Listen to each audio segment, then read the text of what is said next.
ವಚನ ಮಳೆಯಾಗಿ ಸುರಿಯುವುದು, ಸತ್ಯ ಹೂವಾಗಿ ಹರಳುವುದು. ಸತ್ಯ ಸತ್ಯವೇ, ಸತ್ಯ ಸತ್ಯವೇ, ಸತ್ಯ ಸತ್ಯವೇ. ದೇವರ ಪರಿಶುದ್ಧವಾದ ನಾಮಕ್ಕೆ ಸ್ತೋತ್ರವಾಗಲಿ. ಅಗಾಪೆ ಗಾಸ್ಪೆಲ್ ಮಿನಿಸ್ಟ್ರೀಸ್ನ ಸತ್ಯಂ ಸತ್ಯವೇ ಅನ್ನುವಂಥ ಈ ಸುವಾರ್ಥ ಸಂದೇಶಕ್ಕೆ ಕ್ರಿಸ್ತನ ಪ್ರೀತಿಯಲ್ಲಿ ನಿಮ್ಮೆಲ್ಲರನ್ನ ನಾನು ಸ್ವಾಗತಿಸುತ್ತೇನೆ. ಸತ್ಯ ಸತ್ಯವೇ, ಸತ್ಯ ಸತ್ಯವೇ. ನಾನು ನನ್ನ ಮನೆಯು ನನ್ನ ಮನೆಯವರೆಲ್ಲರೂ ನಿಮ್ಮನ್ನೇ ಸ್ತುತಿಸುವೆವು. ನಾನು ನನ್ನ ಮನೆಯು ನನ್ನ ಮನೆಯವರೆಲ್ಲರೂ ನಿಮ್ಮನ್ನೇ ಸ್ತುತಿಸುವೆವು. ಗರ್ಭದಲ್ಲಿ ಕಾದಂತೆ ಕಾದೆ, ಅದು ಅಳಿಯದೆ ಕಾಪಾಡಿ ಕಾದೆ. ಗರ್ಭದಲ್ಲಿ ಕಾದಂತೆ ಕಾದೆ, ಅದು ಅಳಿಯದೆ ಕಾಪಾಡಿ ಕಾದೆ.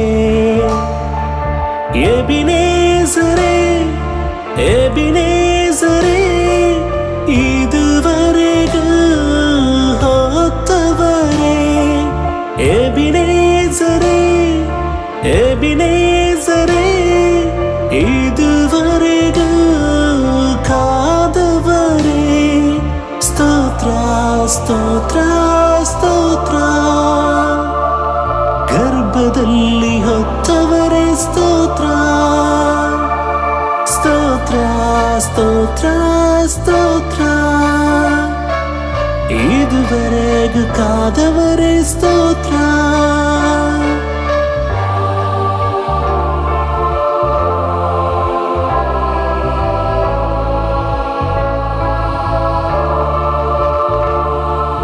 ಬರಿದಾಗಿದ್ದ ನನ್ನ ಜೀವಿತವೆಲ್ಲ ನಿನ್ನ ಕೃಪೆಯಿಂದ ಆರಂಭಿಸಿದೆ.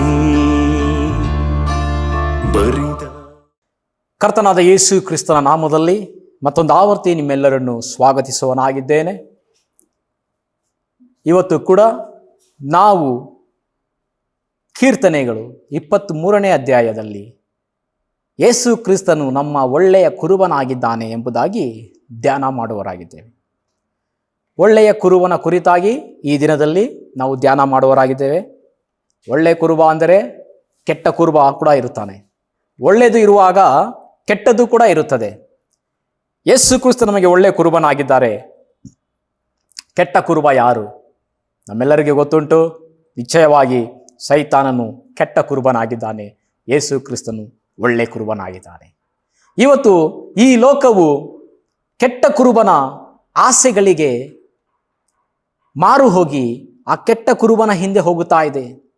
ಕೆಟ್ಟ ಕುರುಬ ನೋಡಲಿಕ್ಕೆ ಅಟ್ರಾಕ್ಟ್ ಆಗಿದ್ದಾನೆ. ಹೇಗೆ ಆತನು ಜನರನ್ನು ಮಂಕುಗೊಳಿಸುತ್ತಾ ಇದ್ದಾನೆ. ಈ ಕೆಟ್ಟ ಕುರುಬ ಏನು ಮಾಡ್ತಾ ಇದ್ದಾನೆ? ಸ್ಮಾರ್ಟ್ಫೋನ್ ಮೂಲಕ, ಸೋಷಿಯಲ್ ಮೀಡಿಯಾಗಳ ಮೂಲಕ, ಬೇಡದ ವಿಷಯಗಳ ಮೂಲಕ, ಈ ಲೋಕದ ಆಸೆಗಳ ಮೂಲಕ ಜನರನ್ನು ತನ್ನ ಬಳಿಗೆ ಎಳೆಯುತ್ತಾ ಇದ್ದಾನೆ. ಕುರಿಗಳನ್ನು ಆತನ ಹಿಂದೆ ಬರುವ ಹಾಗೆ ಮಾಡುತ್ತಾ ಇದ್ದಾನೆ. ಆದರೆ ದೇವರ ವಾಕ್ಯ ಹೇಳುತ್ತದೆ, ಯೇಸು ಕ್ರಿಸ್ತನು ಒಳ್ಳೆಯ ಕುರುಬನು ಎಂಬುದಾಗಿ. ಒಳ್ಳೆ ಕುರುಬನಿಗೂ ಕೆಟ್ಟ ಕುರುಬನಿಗೂ ಏನು ವ್ಯತ್ಯಾಸ? ಒಳ್ಳೆ ಕುರುಬನಿಗೂ ಕೆಟ್ಟ ಕುರುಬನಿಗೂ ಇರುವಂಥ ಗುಣಲಕ್ಷಣ ಏನು? ಒಳ್ಳೆ ಕುರುಬ ಏನು ಮಾಡುತ್ತಾನೆ? ಕೆಟ್ಟ ಕುರುಬ ಏನು ಮಾಡುತ್ತಾನೆ? ಒಳ್ಳೆ ಕುರುಬ ಕುರಿಗಳನ್ನು ಎಲ್ಲಿ ನಡೆಸುತ್ತಾನೆ? ಕೆಟ್ಟ ಕುರುಬ ತನ್ನ ಕುರಿಗಳನ್ನು ಎಲ್ಲಿ ನಡೆಸುತ್ತಾನೆ? ಈ ವಿಷಯಗಳನ್ನು ಕುರಿತಾಗಿ ನಾವು ಧ್ಯಾನ ಮಾಡೋಣ. ಒಂದು ಸಾರಿ ಒಂದು ದೊಡ್ಡ ಕಾನ್ಫರೆನ್ಸ್, ಅದರಲ್ಲಿ ಒಂದು ಪೈಪೋಟಿ ನಡೀತಾ ಇತ್ತು. ಆ ಪೈಪೋಟಿಯಲ್ಲಿ ಒಂದು ಸಂದೇಶ ಕೊಡಲ್ಪಡ್ತಾ ಇತ್ತು. ಅದೇನೆಂದರೆ 23ನೇ ಕೀರ್ತನೆಯನ್ನು ಯಾರು ಬಹಳ ಚೆನ್ನಾಗಿ ಹೇಳುತ್ತಾರೋ ಅವರಿಗೆ ಬಹುಮಾನ ಕೊಡಲ್ಪಡುತ್ತದೆ ಎಂಬುದಾಗಿ. ಅನೇಕ ಜನರು ಪಾಲ್ಗೊಂಡರು.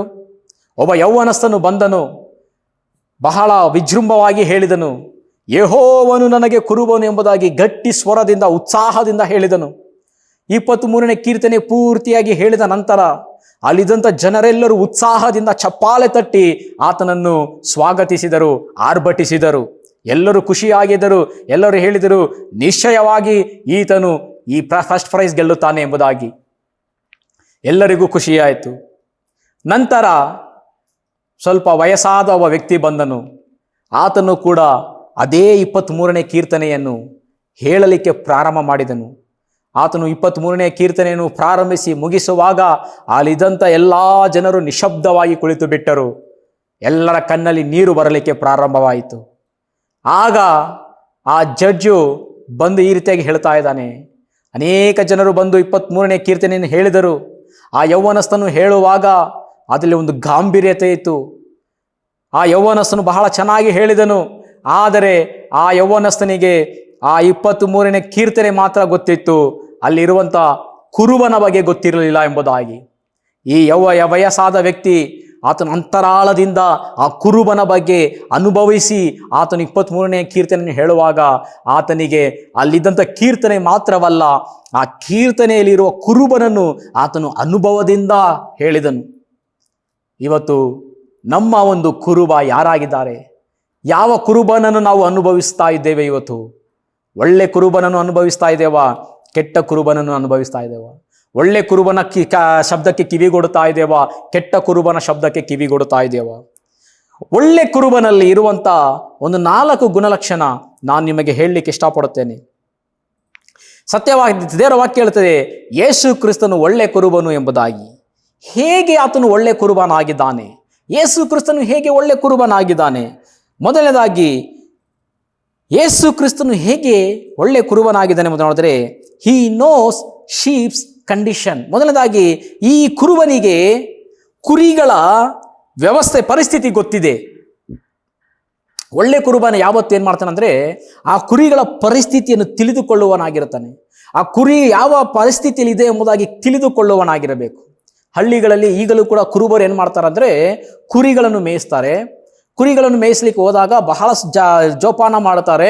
ಜೋಪಾನ ಮಾಡಿ ಅದನ್ನು ವಾಪಸ್ ಮನೆಗೆ ಕರೆದುಕೊಂಡು ಬರುವಾಗ ಅದನ್ನು ಪರೀಕ್ಷಿಸುತ್ತಾರೆ. ಯಾವ ಕುರಿಗಾದರೂ ಏಟು ಬಿದ್ದಿದೆಯಾ? ಯಾವ ಕುರಿ ಆದರೂ ಅಸ್ವಸ್ಥವಾಗಿದೆಯಾ? ಯಾವ ಕುರಿ ಆದರೂ ಏನಾದರೂ ಕಚ್ಚಿದೆಯಾ? ಈ ರೀತಿಯಾಗಿ ಆ ಕುರಿಯನ್ನು ಪರೀಕ್ಷಿಸಿ ತಿಳಿದುಕೊಳ್ಳುತ್ತಾರೆ. ಆ ಕುರಿಯ ಪರಿಸ್ಥಿತಿ ಹೇಗೆ ಇದೆ ಎಂಬುದಾಗಿ ತಿಳಿದುಕೊಳ್ಳುತ್ತಾರೆ. ಆ ಕುರಿಯನ್ನು ಜಂಪ್ ಮಾಡುವಕ್ಕೆ ಪ್ರೋತ್ಸಾಹಿಸ್ತಾರೆ. ಒಳ್ಳೆ ರೀತಿಯಲ್ಲಿ ಜಂಪ್ ಮಾಡಿದ್ರೆ ಅದಕ್ಕೆ ಯಾವ ತೊಂದರೆ ಇಲ್ಲ ಎಂಬುದಾಗಿ. ಸೊ ಈ ಒಳ್ಳೆ ಕುರುಬನ ಒಂದು ಗುಣಲಕ್ಷಣ ಏನಂದರೆ, ಪ್ರತಿದಿನ ತನ್ನ ಕುರಿಗಳ ಬಗ್ಗೆ ಚಿಂತೆ ಮಾಡುತ್ತಾನೆ. ತನ್ನ ಕುರಿಗಳಿಗೆ ಏನು ಬೇಕು ಎಂಬುದಾಗಿ ಯೋಚಿಸುತ್ತಾನೆ. ಆ ಕುರಿಯನ್ನು ಎಲ್ಲಿ ಮೇಯಿಸಬೇಕು ಎಂಬುದಾಗಿ ಯೋಚಿಸುತ್ತಾನೆ. ಆ ಕುರಿಗಳ ಕುರಿತಾಗಿ ಆತನ ಆಲೋಚನೆ ಮಾಡುತ್ತಾನೆ. ಪ್ರಿಯರೇ, ಇವತ್ತು ಯೇಸು ಕ್ರಿಸ್ತನು ನಮಗೆ ಒಳ್ಳೆ ಕುರುಬನಾಗಿದ್ದಾನೆ. ಯೋಹಾನ ಬರೆದ ಸುವಾರ್ತೆ 10ನೇ ಅಧ್ಯಾಯ 14ನೇ ವಚನದಲ್ಲಿ ದೇವರ ವಾಕ್ಯ ಈ ರೀತಿ ಹೇಳ್ತದೆ, ನಾನು ನನ್ನ ಕುರಿಗಳನ್ನು ತಿಳಿದಿರುತ್ತೇನೆ ಎಂಬುದಾಗಿ. ಯೇಸು ಕ್ರಿಸ್ತನು ನಮ್ಮನ್ನು ಅರಿತವನಾಗಿದ್ದಾನೆ. ಯೇಸು ಕ್ರಿಸ್ತನು ನಮ್ಮ ಜೀವನದ ಪರಿಸ್ಥಿತಿಗಳನ್ನು ತಿಳಿದವನಾಗಿದ್ದಾನೆ. ಯೇಸು ಕ್ರಿಸ್ತನು ನನ್ನ ಪರಿಸ್ಥಿತಿ ಬಹಳ ಚೆನ್ನಾಗಿ ತಿಳಿದಿದ್ದಾನೆ. ದೇವರ ವಾಕ್ಯ ಹೇಳುತ್ತದೆ, ನಾನು ಏಳುವುದು, ಮಲಗುವುದು, ಕೂತುಕೊಳ್ಳುವುದು, ನಡೆಯುವುದು ಎಲ್ಲವನ್ನೂ ಕೂಡ ಆತನು ಗಮನಿಸುತ್ತಾ ಇದ್ದಾನೆ. ತಾಯಿಯ ಗರ್ಭದಲ್ಲಿರುವಾಗಲೇ ನನ್ನನ್ನು ನೋಡಿದ ಆತನು. ನಾನು ಇನ್ನು ತಾಯಿಯ ಗರ್ಭದಲ್ಲಿ ಪಿಂಡವಾಗಿರುವಾಗ ಆತನ ಕಣ್ಣುಗಳು ನನ್ನನ್ನು ನೋಡಿದವು. ನಾನು ತಾಯಿಯ ಗರ್ಭದಿಂದ ಈಚೆ ಬಂದಾಗದಿಂದ ಈ ದಿನದವರೆಗೂ ಆತನು ನನ್ನನ್ನು ಸೂಕ್ಷ್ಮವಾಗಿ ಗಮನಿಸುತ್ತಾ ಇದ್ದಾನೆ. ನನ್ನ ಒಂದೊಂದು ಪರಿಸ್ಥಿತಿ ಆತನಿಗೆ ಗೊತ್ತಿದೆ. ನಾನು ಯಾವಾಗ ಮಲಗುತ್ತೇನೆ, ಯಾವಾಗ ಎದ್ದೇಳುತ್ತೇನೆ, ನನ್ನ ಅವಶ್ಯಕತೆ ಏನಿದೆ, ನನಗೆ ಬೇಕಾಗಿರುವ ಅಗತ್ಯವೇನಿದೆ, ಇದೆಲ್ಲವೂ ಕೂಡ ನನ್ನ ಕರ್ತನಾದ ಯೇಸು ಕ್ರಿಸ್ತನು ತಿಳಿದವನಾಗಿರುವ ಕಾರಣ ಆತನು ನನ್ನ ಒಳ್ಳೆಯ ಕುರುಬನಾಗಿದ್ದಾನೆ. ಆತನು ನನ್ನ ಒಳ್ಳೆಯ ಕುರುಬನಾಗಿರುವುದರಿಂದ ನಾನು ಯಾವುದಕ್ಕೂ ಕೊರತೆ ಪಡೋದಿಲ್ಲ. ದಾವೀದನು ಹೇಳ್ತಾ ಇದ್ದಾನೆ, ಯೆಹೋವನು ನನಗೆ ಕುರುಬನು, ನಾನು ಕೊರತೆ ಪಡೆಯನು ಎಂಬುದಾಗಿ. ಇವತ್ತು ಯೇಸು ಕ್ರಿಸ್ತನು ನನ್ನ ಒಳ್ಳೆ ಕುರುಬನಾಗಿರುವುದರಿಂದ ನನಗೆ ಯಾವ ಕೊರತೆಯೂ ಇಲ್ಲ.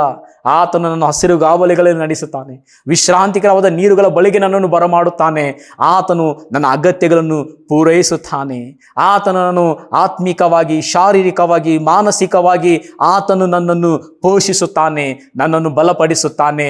ನಾನು ಅನಾರೋಗ್ಯದಲ್ಲಿರುವಾಗ ನನ್ನನ್ನು ಸಂರಕ್ಷಿಸುತ್ತಾನೆ, ನನ್ನನ್ನು ಕಾಪಾಡುತ್ತಾನೆ. ಯಾಕೆಂದರೆ ನನ್ನ ಕುರುಬನಿಗೆ ನನ್ನ ಪರಿಸ್ಥಿತಿ ಬಹಳ ಚೆನ್ನಾಗಿ ಗೊತ್ತಿದೆ. ಪ್ರಿಯ ದೇವ ಮಗುವೇ, ಚಿಂತೆ ಮಾಡಬೇಡ, ನನ್ನ ಬಗ್ಗೆ ಯಾರಿಗೆ ಗೊತ್ತಿಲ್ಲ, ನಾನು ಯಾರಿಗೂ ಪ್ರಯೋಜನವಿಲ್ಲ, ನನ್ನ ಬಗ್ಗೆ ಯಾರು ಯೋಚಿಸೋದಿಲ್ಲ ಎಂಬುದಾಗಿ ನೀನು ಯೇಸು ಕ್ರಿಸ್ತನು ನಂಬುವುದಾದರೆ ಯೇಸು ಕ್ರಿಸ್ತನು ನಿನ್ನ ವಿಷಯವಾಗಿ ಚಿಂತಿಸುವವನಾಗಿದ್ದಾನೆ. ದೇವರ ವಾಕ್ಯ ಹೀಗೆ ಹೇಳುತ್ತದೆ, ನಿನ್ನ ಚಿಂತಾ ಭಾರವನ್ನೆಲ್ಲ ಆತನ ಮೇಲೆ ಹಾಕು, ಆತನು ನಿನಗಾಗಿ ಚಿಂತಿಸುತ್ತಾನೆ ಎಂಬುದಾಗಿ. ನೀನು ಯೇಸು ಕ್ರಿಸ್ತನ ಕುರಿಮರಿಯಾಗಿದ್ದರೆ ನೀನು ಚಿಂತೆ ಮಾಡೋ ಅವಶ್ಯಕತೆ ಇಲ್ಲ. ಯಾಕೆಂದರೆ ಯೇಸು ಕ್ರಿಸ್ತನು ನಿನ್ನ ಕುರಿತಾಗಿ ಚಿಂತೆ ಮಾಡುವವನಾಗಿದ್ದಾನೆ.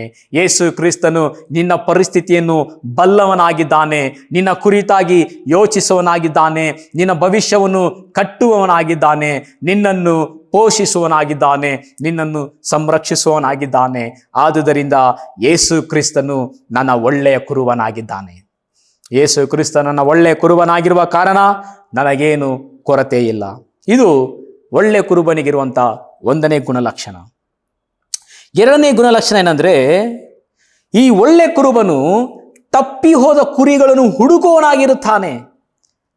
ಪ್ರಿಯ ದೇವ ಜನರೇ, ದೇವರ ವಾಕ್ಯ ಹೇಳುತ್ತದೆ, ಲೂಕನ ಬರೆದ ಸುವಾರ್ತೆ 15ನೇ ಅಧ್ಯಾಯದಲ್ಲಿ ಒಂದು ಸಾಮ್ಯವು ಕೊಡಲ್ಪಡುತ್ತದೆ. ಆ ಸಾಮ್ಯದಲ್ಲಿ ಯೇಸು ಕ್ರಿಸ್ತನೇ ಹೇಳ್ತಾನೆ, ನಿಮ್ಮಲ್ಲಿ ಯಾರಿಗಾದರೂ 100 ಕುರಿಗಳಿರಲಾಗಿ ಅದರಲ್ಲಿ ಒಂದು ತಪ್ಪಿ ಹೋದರೆ ನೀವು 99 ಕುರಿಗಳನ್ನು ಹಟ್ಟಿಯಲ್ಲಿ ಬಿಟ್ಟು ತಪ್ಪಿ ಹೋದ ಒಂದು ಕುರಿಯನ್ನು ಹುಡುಕಿಕೊಂಡು ಹೋಗುವರಲ್ಲವೇ? ಆ ತಪ್ಪಿ ಹೋದ ಒಂದು ಕುರಿ ನೀನು ಮತ್ತೆ ನಾನು ಆಗಿದ್ದೇವೆ. ಹುಡುಕುವಂತ ಆ ಕುರುಬನು ಯೇಸು ಕ್ರಿಸ್ತನಾಗಿದ್ದಾನೆ.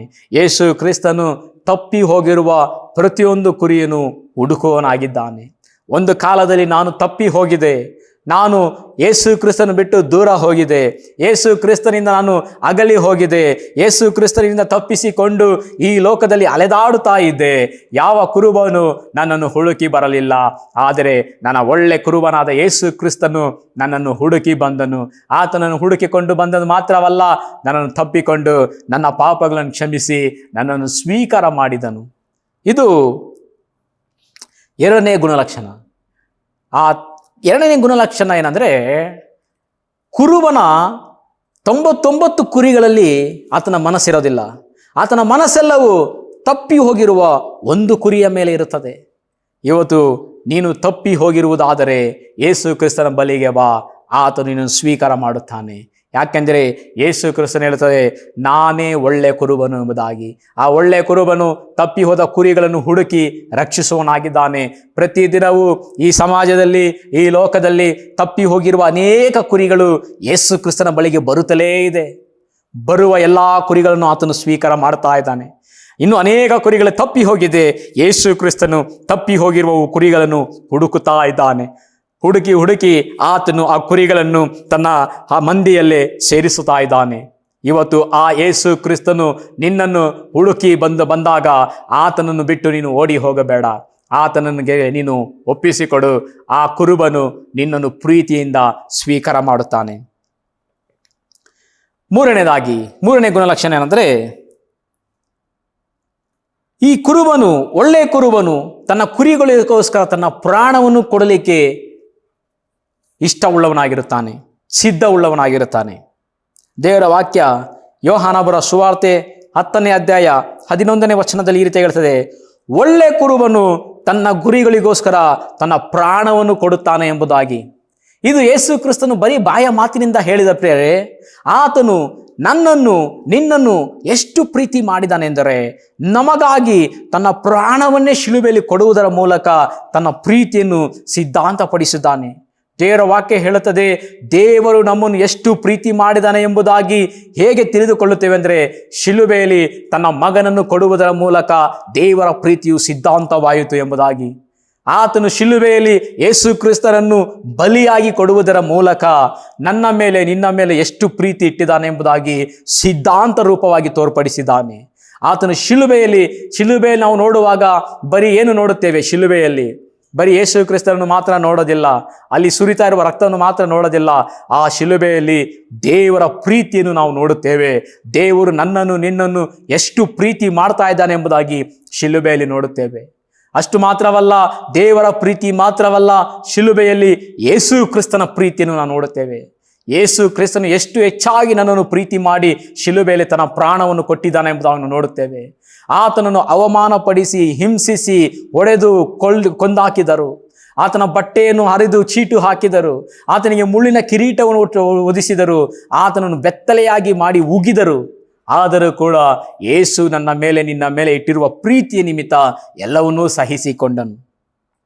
ಆತನು ತ್ಯಾಗ ಮಾಡಿದ ನನಗಾಗಿ ತನ್ನ ಪ್ರಾಣವನ್ನು ತ್ಯಾಗ ಮಾಡಿದನು. ದೇವರ ವಾಕ್ಯ ಹೇಳುತ್ತದೆ, ಒಳ್ಳೆ ಕುರುಬನು ತನ್ನ ಕುರಿಗಳಿಗೋಸ್ಕರ ತನ್ನ ಪ್ರಾಣವನ್ನು ಕೊಡುತ್ತಾನೆ ಎಂಬುದಾಗಿ. ಯೇಸು ಕ್ರಿಸ್ತನು ಹೇಳಿದು ಮಾತ್ರವಲ್ಲ, ನನಗಾಗಿ ನಿನಗಾಗಿ ಆತನು ಶಿಲುಬೆಯಲ್ಲಿ ತನ್ನ ಪ್ರಾಣವನ್ನೇ ಕೊಟ್ಟಿದ್ದಾನೆ. ಈತನು ನಮ್ಮ ಒಳ್ಳೆ ಕುರುಬನಾಗಿದ್ದಾನೆ. ನಾಲ್ಕನೇದಾಗಿ, ಹೇಗೆ ಯೇಸು ಕ್ರಿಸ್ತನು ಒಳ್ಳೆ ಕುರುಬನಾಗಿದ್ದಾನೆ? ಯೇಸು ಕ್ರಿಸ್ತನು ಹೇಗೆ ಒಳ್ಳೆ ಕುರುಬನಾಗಿದ್ದಾನಂದರೆ, ಆ ಕುರುಬನು ಕುರಿಗಳನ್ನು ತನ್ನ ಮನೆಗೆ, ತನ್ನ ನಿವಾಸ ಸ್ಥಾನಕ್ಕೆ ಸೇರಿಸುವವರೆಗೂ ಆತನು ಬಿಡೋದಿಲ್ಲ. ಗಮನಿಸಿ, ಕುರುಬನು ಬೆಳಗ್ಗೆ ಕುರಿಗಳನ್ನು ತೆಗೆದುಕೊಂಡು ಹೋಗುತ್ತಾನೆ ಮೇಯಿಸುವುದಕ್ಕಾಗಿ. ಮೇಯಿಸಿದ ಮೇಲೆ ಹಾಗೆ ಬಿಟ್ಟು ಬಿಡೋದಿಲ್ಲ ಆತನು.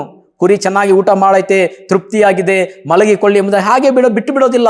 ಆತನ ಏನು ಮಾಡ್ತಾನೆ, ಆ ಕುರಿಗಳನ್ನು ಕ್ಷೇಮವಾಗಿ ಕರೆದುಕೊಂಡು ಬಂದು ಮನೆಯೊಳಗೆ ಸೇರಿಸುತ್ತಾನೆ, ಹಟ್ಟಿಯಲ್ಲಿ ಸೇರಿಸುತ್ತಾನೆ. ಅದೇ ರೀತಿಯಾಗಿ ಯೇಸು ಕ್ರಿಸ್ತನು ನನ್ನ ಒಳ್ಳೆ ಕುರುಬನಾಗಿರುವ ಕಾರಣ ಆತನು ಈ ಲೋಕದಲ್ಲಿ ಜೀವಿಸುತ್ತಿರುವ ನಮ್ಮನ್ನು ಆತನು ಕ್ಷೇಮವಾಗಿ ಪರಲೋಕಕ್ಕೆ ಕೊಂಡುಕೊಂಡು ಹೋಗುತ್ತಾನೆ. ದೇವರ ವಾಕ್ಯ ಹೇಳುತ್ತದೆ, ನನ್ನ ಕೈಯಿಂದ ಯಾರು ನಿಮ್ಮನ್ನು ಕಸಿದುಕೊಳ್ಳಲಿಕ್ಕೆ ಆಗೋದಿಲ್ಲ ಎಂಬುದಾಗಿ. ಯೇಸು ಕ್ರಿಸ್ತನ ಹಸ್ತದಲ್ಲಿ ನೀನಿರುವುದಾದರೆ ಆತನ ಹಸ್ತದಲ್ಲಿ ನೀನು ಸುರಕ್ಷಿತವಾಗಿರಲಿಕ್ಕೆ ಸಾಧ್ಯ. ಆತನು ಯಾರೆಲ್ಲ ನಂಬಿ ರಕ್ಷಣೆ ಹೊಂದಿರ್ತಾರೋ ಅವರೆಲ್ಲರನ್ನು ಸುರಕ್ಷಿತವಾಗಿ ಪರಲೋಕಕ್ಕೆ ಕೊಂಡುಕೊಂಡು ಹೋಗುತ್ತಾನೆ. ಯಾಕೆಂದರೆ ಆತನು ಒಳ್ಳೆಯ ಕುರುಬನಾಗಿದ್ದಾನೆ. ಪ್ರಿಯರೇ, ಈ 4 ಸ್ವಭಾವಗಳು ನೋಡಿದ್ದೇವೆ. ಒಬ್ಬ ಕುರುಬನಲ್ಲಿರಬೇಕಾದ, ಒಳ್ಳೆ ಕುರುಬನಲ್ಲಿರಬೇಕಾದ 4 ಸ್ವಭಾವ ಏನೆಂದರೆ, ಆತನು ತನ್ನ ಕುರಿಗಳನ್ನು ಬಹಳ ಚೆನ್ನಾಗಿ ಗೊತ್ತಿರುವವನಾಗಿರಬೇಕು, ಕುರಿಗಳ ಬಗ್ಗೆ ಚೆನ್ನಾಗಿ ಅರಿತವನಾಗಿರಬೇಕು, ಕುರಿಗಳ ಮೇಲು ಕೀಲುಗಳನ್ನು ಅರಿತವನಾಗಿರಬೇಕು, ಕುರಿಗಳ ಸಮಸ್ಯೆಗೆ ತಿಳಿದವನಾಗಿರಬೇಕು. ಎರಡನೇದಾಗಿ, ಆ ಒಂದು ತಪ್ಪಿ ಹೋಗಿರುವಂಥ ಕುರಿಗಳನ್ನು ಹುಡುಕುವನಾಗಿರಬೇಕು ಒಳ್ಳೆ ಕುರುಬನು. ಒಂದು ಕುರಿ ತಾನೇ ಹೋದರೆ ಹೋಗಲಿ ಎಂಬುದಾಗಿ ಬಿಡುವುದಲ್ಲ. ಆ ಒಳ್ಳೆ ಕುರುಬನ ಒಂದು ಕ್ವಾಲಿಟಿ ಏನಂದರೆ, ಅದನ್ನು ತಪ್ಪಿ ಹೋಗಿರುವಂಥ ಆ ಕುರಿಯನ್ನು ಹುಡುಕಿಕೊಂಡು ಹೋಗಬೇಕು. ಅದು ಸಿಗುವವರೆಗೂ ಆತನು ವಿಶ್ರಾಂತಿ ಪಡೆಯೋದಿಲ್ಲ, ಅದು ಸಿಗುವವರೆಗೂ ಆತನು ಸುಮ್ಮನೆ ಕೂರೋದಿಲ್ಲ, ಅದು ಸಿಗುವವರೆಗೂ ಆತನು ಕಲ್ಲು ಮುಳ್ಳು ಹಾದಿಗಳಲ್ಲಿ ಹುಡುಕುತ್ತಾ ಇರುತ್ತಾನೆ. ಅದು ಸಿಗುವವರೆಗೂ ಆತನು ಹುಡುಕುತ್ತಾನೆ, ಸಿಕ್ಕಿದ ಮೇಲೆ ಸಂತೋಷ ಪಡುತ್ತಾನೆ. ಮೂರನೇ ಕ್ವಾಲಿಟಿ ಏನೆಂದರೆ, ಆ ಕುರುಬನು ಯಾವ ಸಮಸ್ಯೆ ಬಂದರೂ ಎದುರಿಸಿ ತನ್ನ ಪ್ರಾಣ ಹೋದರೂ ಪರವಾಗಿಲ್ಲ ಆ ಕುರಿಯನ್ನು ಕಾಪಾಡುತ್ತಾನೆ. ದಾವೀದನು ಅನೇಕ ಸಾರಿ ಹೇಳುತ್ತಾನೆ, ದಾವೀದನ ಒಂದು ದಾವೀದನ ಒಂದು ಸನ್ನಿವೇಶದಲ್ಲಿ ನೋಡುತ್ತೇವೆ. ಕುರಿಗಳನ್ನು ಮೇಯಿಸುವಾಗ ಅನೇಕ ಸಾರಿ ಕಾಡು ಪ್ರಾಣಿಗಳು ಆತನಿಗೆ ವಿರೋಧವಾಗಿ ಬಂದವು. ಅವೆಲ್ಲವುಗಳನ್ನು ಆತನು ಕೊಂದು ಹಾಕಿ ಕುರಿಗಳನ್ನು ಕಾಪಾಡಿದನೆಂಬುದಾಗಿ ನಾವು ನೋಡುತ್ತೇವೆ.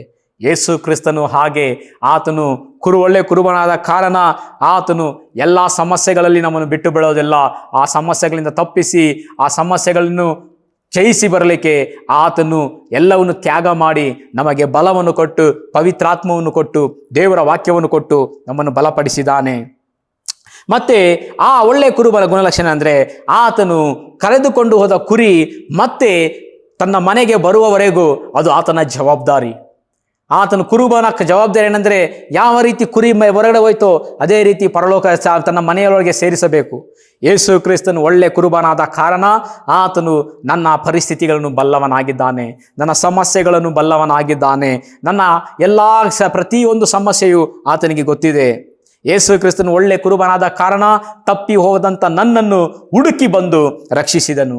ಯೇಸು ಕ್ರಿಸ್ತನು ಒಳ್ಳೆ ಕುರುಬನಾದ ಕಾರಣ ನನಗಾಗಿ ತನ್ನ ಪ್ರಾಣವನ್ನು, ರಕ್ತವನ್ನು ಸುರಿಸಿ ಆತನನ್ನು ರಕ್ಷಿಸಿ ಕಾಪಾಡಿದನು. ಯೇಸು ಕ್ರಿಸ್ತನು ಒಳ್ಳೆ ಕುರುಬನಾದ ಕಾರಣ ನನ್ನನ್ನು ಮತ್ತೆ ಪರಲೋಕಕ್ಕೆ ಕರೆದುಕೊಂಡು ಹೋಗುತ್ತಾನೆ. ಇಂಥ ಒಳ್ಳೆ ಕುರುಬನು ನಿನಗೆ ಅವಶ್ಯವಾಗಿದೆಯಾ? ಅಥವಾ ಎರಡನೇ ಕುರುಬ ನಾನು ಹೇಳಿದವಾಗಲೇ, ಆ ಕುರುಬ ಯಾರಂದರೆ ಕೆಟ್ಟ ಕುರುಬ. ಒಳ್ಳೆಯದು ಇರುವುದಾದರೆ ಕೆಟ್ಟದ್ದು ಕೂಡ ಇರುತ್ತದೆ, ಬೆಳಕು ಇರುವುದಾದರೆ ಕತ್ತಲೆ ಕೂಡ ಇರುತ್ತದೆ. ಇಲ್ಲಿ ಒಳ್ಳೆ ಕುರುಬನ ಬಗ್ಗೆ ನಾವು ನೋಡಿದ್ದೇವೆ. ಒಳ್ಳೆ ಕುರುಬ ಏನು ಮಾಡ್ತಾನಂದರೆ, ನಿನ್ನ ಪರಿಸ್ಥಿತಿಗಳನ್ನು ತಿಳಿದವನಾಗಿದ್ದಾನೆ. ಒಳ್ಳೆ ಕುರುಬ ನೀನು ತಪ್ಪಿ ಹೋಗಿರುವಾಗ ಹುಡುಕಿಕೊಂಡು ಬಂದು ರಕ್ಷಿಸಿದವನು. ಒಳ್ಳೆ ಕುರುಬ ನಿನಗಾಗಿ ತನ್ನ ಪ್ರಾಣವನ್ನು ಕೊಟ್ಟು ರಕ್ಷಿಸಿದನು. ಒಳ್ಳೆ ಕುರುಬ ನಿನ್ನನ್ನು ಪರಲೋಕಕ್ಕೆ ಕೊಂಡುಕೊಂಡು ಹೋಗಲಿಕ್ಕೆ ಸಿದ್ಧವುಳ್ಳವನಾಗಿದ್ದಾನೆ. ಆದರೆ ಕೆಟ್ಟ ಕುರುಬ ಏನು ಮಾಡುತ್ತಾನೆ? ಈ ಕೆಟ್ಟ ಕುರುಬ ನಿನಗೆ ಆಸೆಗಳನ್ನು ತೋರಿಸುತ್ತಾನೆ. ಕೆಟ್ಟ ಕುರುಬ ನಿನಗೆ ಬೇಡದ ವಿಷಯಗಳನ್ನು ತೋರಿಸುತ್ತಾನೆ. ನಿನ್ನ ಮನಸ್ಸನ್ನು ದೇವರಿಂದ ದೂರ ಮಾಡುತ್ತಾನೆ. ನಿನ್ನ ಪ್ರಾರ್ಥನೆ ಜೀವಿತವನ್ನು ಮುರಿದು ಹಾಕುತ್ತಾನೆ. ಈ ಕೆಟ್ಟ ಕುರುಬ ನಿನ್ನನ್ನು ಲೋಕದಲ್ಲಿ ಮಿಶ್ರಿತವಾಗಿ ಮಾಡುತ್ತಾನೆ. ನೀನು ಲೋಕದಲ್ಲಿ ಮೆರೆತು ಹೋಗುವಂತೆ ಮಾಡುತ್ತಾನೆ. ಈ ಲೋಕದಲ್ಲಿ ನೀನು ಸುಖವಾಗಿ ಜೀವಿಸಲಿಕ್ಕೆ ಸಹಾಯ ಮಾಡುತ್ತಾನೆ. ಈ ಲೋಕದ ಆಸೆ ಪಾಶಗಳನ್ನು ತೋರಿಸುತ್ತಾನೆ. ಈ ಲೋಕದ ವೈಭವಗಳನ್ನು ತೋರಿಸುತ್ತಾನೆ.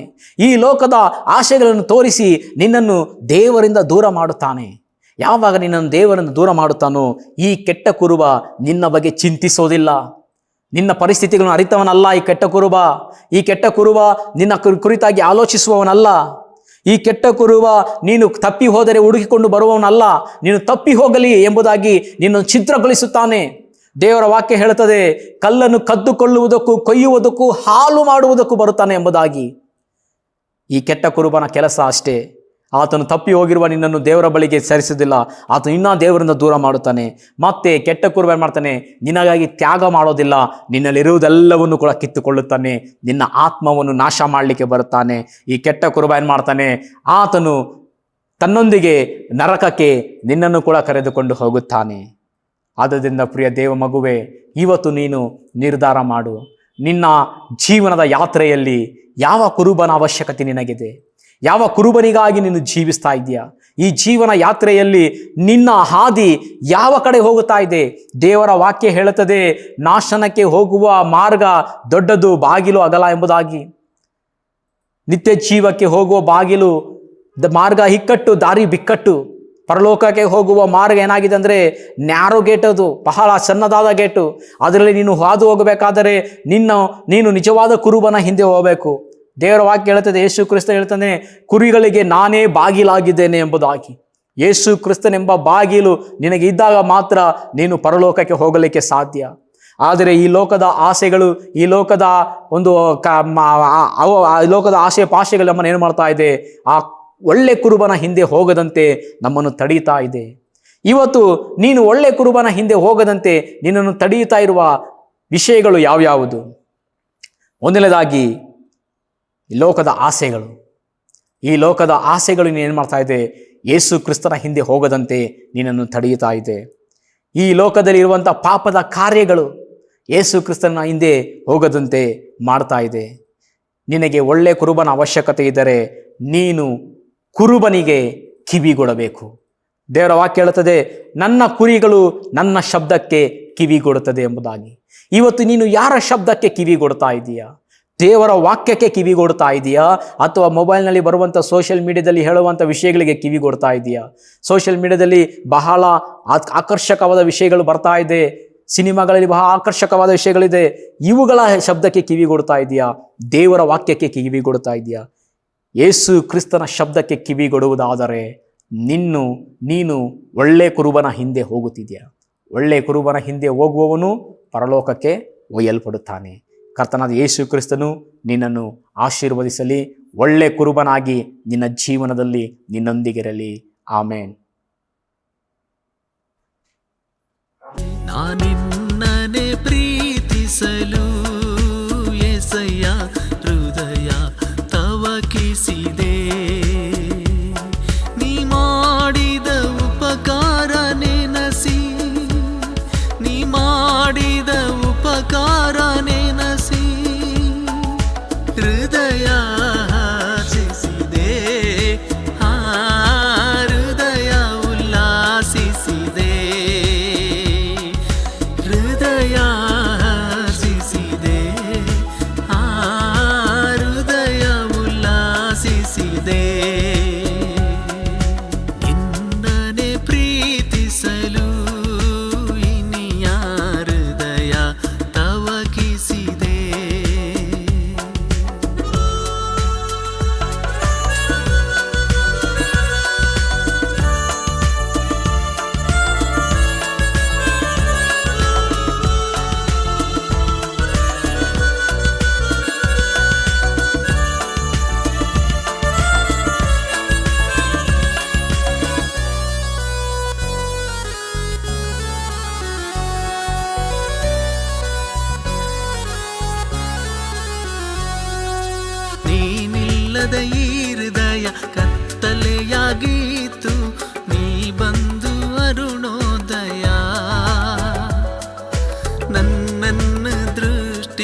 ಕರುಣೆಯ ತೋರಿದ್ ಈ ಬಾಳು ನವೋದಯ.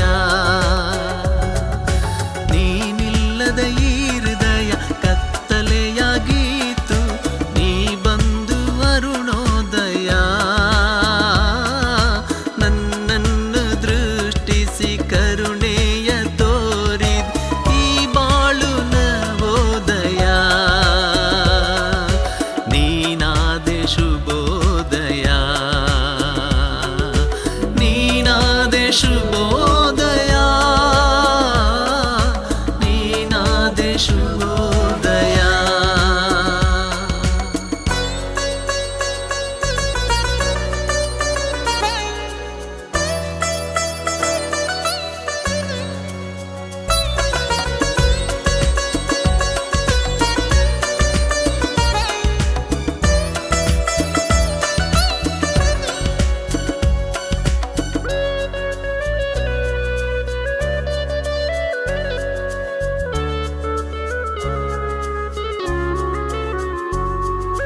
ರೆಕ್ಕೆಗಳು ಮುರಿದೋದ ಪಕ್ಷಿಯಂತಿರುವಾಗ ಹೊಸ ಬಲವು ನೀನಾದೆ. ಹಾರಾಡುವೆನೆಂಬ ನಿರೀಕ್ಷೆ ಇಲ್ಲದಾಗ ಮೇಲಕ್ಕೆ ಹಾರಿಸಿರುವೆ. ರೆಕ್ಕೆಗಳು ಈ ಪ್ರೋಗ್ರಾಂ ನಿಮಗೆ ಆಶೀರ್ವಾದವಾಗಿದೆ ಎಂದು ನಾವು ನಂಬುತ್ತೇವೆ. ನಿಮಗೇನಾದರೂ ಅಭಿಪ್ರಾಯಗಳು, ಪ್ರಾರ್ಥನಾ ಮನವಿಗಳು ಇರೋದಾದರೆ ನಿಮ್ಮ ಸಂಕೋಚವಿಲ್ಲದೆ ನೀವು ಕಾಲ್ ಮಾಡಿ, ನಾವು ನಿಮಗೋಸ್ಕರವಾಗಿ ಖಂಡಿತವಾಗಿ ನಾವು ಪ್ರಾರ್ಥಿಸುತ್ತೇವೆ. ನೀವು ನಮ್ಮನ್ನು ಭೇಟಿ ಮಾಡಬೇಕಾದಂಥ ವಿಳಾಸ ಸತ್ಯಂ ಸತ್ಯವೇ, ಅಗಾಪೆ ಗಾಸ್ಪಲ್ ಮಿನಿಸ್ಟ್ರೀಸ್, ಮತ್ತಿಕೆರೆ, ಬೆಂಗಳೂರು 54. ಈ ಅಡ್ರೆಸ್ನಲ್ಲಿ ನೀವು ನಮ್ಮನ್ನು ಭೇಟಿ ಮಾಡಬಹುದು. ನಿಮಗೇನಾದರೂ ಪ್ರಾರ್ಥನಾ ಮನವಿಗಳು, ಪ್ರಾರ್ಥನಾ ವಿಷಯಗಳು, ಏನಾದರೂ ಸಮಸ್ಯೆಗಳು ಇರೋದಾದರೆ ಸಂಕೋಚವಿಲ್ಲದೆ ಈ ಸ್ಕ್ರೀನ್ನಲ್ಲಿ ಕಾಣಿಸುವಂಥ ಈ ನಂಬರ್ಗೆ ನೀವು ಕಾಲ್ ಮಾಡಿರಿ, ನಾವು ನಿಮಗೋಸ್ಕರವಾಗಿ ನಾವು ಪ್ರಾರ್ಥಿಸುತ್ತೇವೆ.